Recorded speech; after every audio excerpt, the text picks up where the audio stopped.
אז מה המצב חברים? ותודה רבה שהצטרפתם לעוד פרק. מי שלא מכיר, אני דניאל, מתכנן פיננסי. אנחנו עוברים על תשואות דצמבר. חודש דצמבר היה חודש מאוד מאוד מעניין, תכף נראה ונעבור על כל הסקירה המלאה שלי.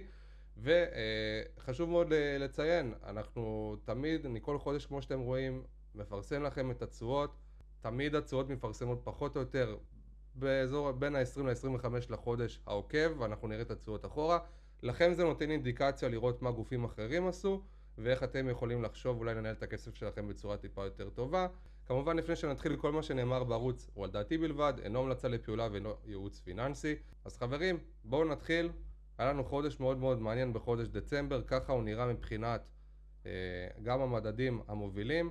אנחנו מסתכלים במדדים בעיקר על תל אביב ובעיקר על ארצות הברית, בגלל שזה נותן לנו אינדיקציה שם רוב הכסף נמצא. אז אנחנו מסתכלים על תל אביב 125 בחודש דצמבר עם תשואה חיובית של 5%, לעומת זאת המדדים האמריקאים עם תשואות נמוכות של מינוס 2.5% ב-S&P, הדאו ג'ונס מינוס 5%, הראסל מינוס 8%, הנסדק למרות זאת עם פלוס של 0.5%. אז אנחנו רואים גם את חודש דצמבר נתן תשואה חיובית בתל אביב לעומת המדדים האמריקאים. זה כמובן משליך לנו על התשואות של קופות הגמל, קרנות ההשתלמות, פוליסות חיסכון וכל הכספים שאתם משקיעים גם בקופות גמל וכל המוצרים הפיננסיים. אז ככה זה נראה מבחינת החודש דצמבר.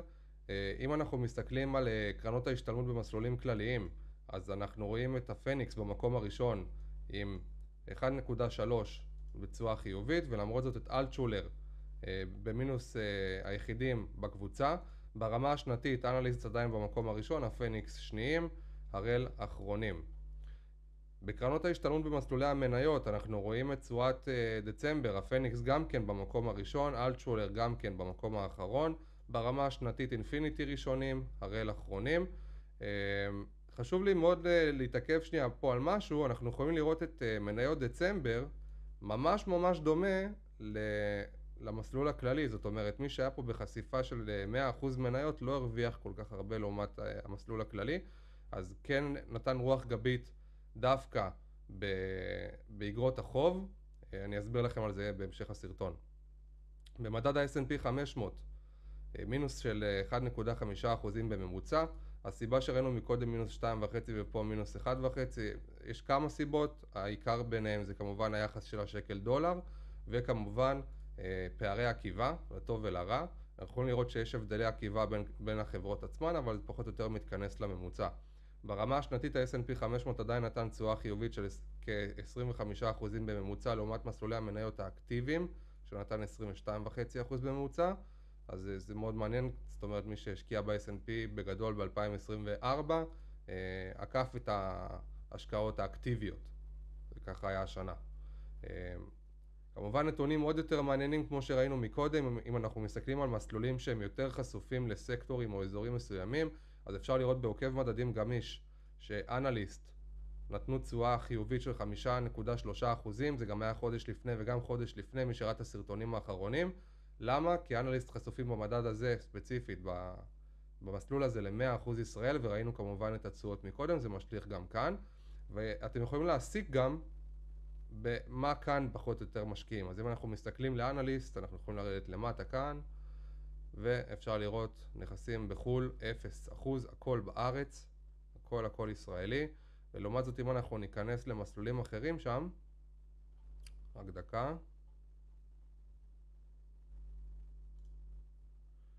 כך נגיד את מור במקרה הזה כי הם אחרונים, זה ייתן לנו 100% חול, אפילו קצת יותר. עכשיו למה זה חשוב? כי המסלול הזה ספציפית זה מסלול שהוא עם אותו שם, אבל הלוקציית ההשקעות היא משתנה בין גוף לגוף, לכן מאוד מאוד חשוב לשים לב לניואנסים הקטנים האלה. עוד מקומות שבהם יש מסלולים ישראלים, גם על זה דיברנו לא מעט. אפשר לראות את אינפיניטי, גם פה תשואה חיובית של 5%. במקרה הזה יש פה גם את מיטב, גם פה. כל מי שנתן פה תשואה של 5%, אפשר להסיק מזה שהוא מושקע בעיקר בישראל. במבט למסלולים הסולידיים, מסלול אשראי ואג"ח, בדצמבר אנחנו יכולים לראות את מור עם תשואה חיובית של 1.12%. אחרונים מנורה. בגדול נתון מאוד מעניין מה שמור עשו כאן בדצמבר, הם נתנו כמעט בלי מניות בכלל את אותה תשואה כמו מסלול כללי של הפניקס, מאוד מאוד קרוב. למה זה? כי בגדול, כמו שדיברנו על זה לפני זה, מי שנתן קונטרה דווקא על הצד המניות זה בעיקר אג"ח, אג"ח קונצרני אפשר להגיד את זה יותר, כי באג"ח הקונצרני זה נתן תשואה חיובית של כמעט 1%, תכף נראה את זה בשני גופים עיקריים. אם אנחנו מסתכלים ברמה השנתית, אז מור, גם פה עם 0 מניות, עם כמעט 10% תשואה, הממוצע של הקבוצה הוא 5%, קצת יותר גבוה מקרן כספית, יותר גבוה מפיקדון זה בוודאי, אז מי שמחפש השקעה סולידית, דיברנו על זה, עשינו על זה סרטון גם, מי שרוצה יכול להיכנס לסרטון ולראות, אני אעלה אותו פה בערוץ כדי שתראו אותו אחר כך. אז יכול להשקיע בזה בכיף, לתקופה, גם לתקופות קצרות, גם לתקופות יותר ארוכות, עם קצת יותר ודאות, אבל כן חשוב לדעת ולקחת בחשבון, שכן אפשר לראות מינוסים, מכמה סיבות. אחד כמובן זה פערים של שקל דולר, דיברנו על זה לא מעט בערוץ, וכמובן עדיין יש תנודתיות באג"חים. למרות שבמקרה הזה של מנורה הרוב שם כמעט הכל חול, אז כן שווה גם לעשות פיזור כאן. אם אנחנו הולכים יותר לאגרות החוב הקונצרניות, אפשר לראות את זה במסלולים האלה, רק שנייה אני אראה לכם. אג"ח שכיר, במקרה הזה הראל רואים תשואה של חיובית של 1%, אני אראה לכם.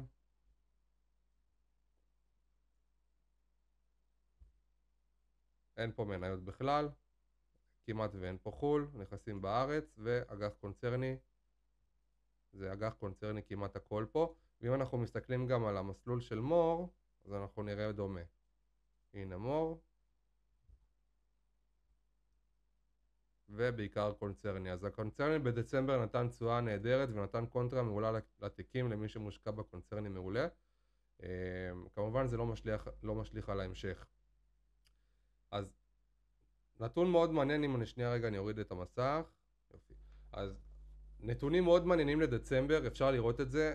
תל אביב ממשיך לתת תשואה נהדרת, אפילו גבוהה יותר מה-S&P גם בחודשים האחרונים, זה מסתכם לעשרות אחוזים. בנקים, חברות ביטוח, הכל מתפוצץ. כמובן זה לא משליך על ההמשך, אבל יש כמה סיבות ללמה זה קורה. אחד כמובן זה רגיעה גם בצפון למה שהיה בחודשים האחרונים שהפסקנו את המלחמה בצפון, אנשים חוזרים לבתים שלהם, גם בגזרה של רצועת עזה, אז אנחנו מקבלים כבר חטופים חזרה למדינת ישראל וזה נראה טוב. גם עכשיו שטראמפ עלה לשלטון בארצות הברית, אז זה נותן קונטרה כי הוא מאוד מאוד פרו-ישראלי, הוא אוהב אותנו מאוד, אז בהחלט זה גם עוזר לנו מבחינת ההשקעות שלנו.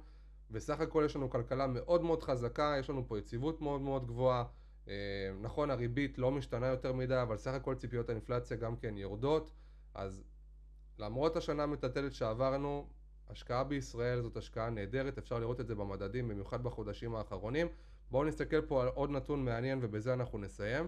תסתכלו נגיד על תל אביב 125, year to date, בשנה האחרונה, 37.5%. אני רוצה שיסתכלו שנייה על הגרף מכאן. מאוקטובר 2024, שימו לב לקפיצה המטורפת הזאת, בדיוק שכל החדשות הטובות שלנו התחילו להיות, מה שסיפרתי לכם עכשיו. ואם אנחנו מסתכלים על ה-S&P 500, אז אפשר לראות year to date, כמובן תשואה חיובית, 24.5%, אבל אין לנו נרות כמו שאנחנו רואים בתל אביב 125, וכמובן תל אביב 35, ניכנס תל אביב 35,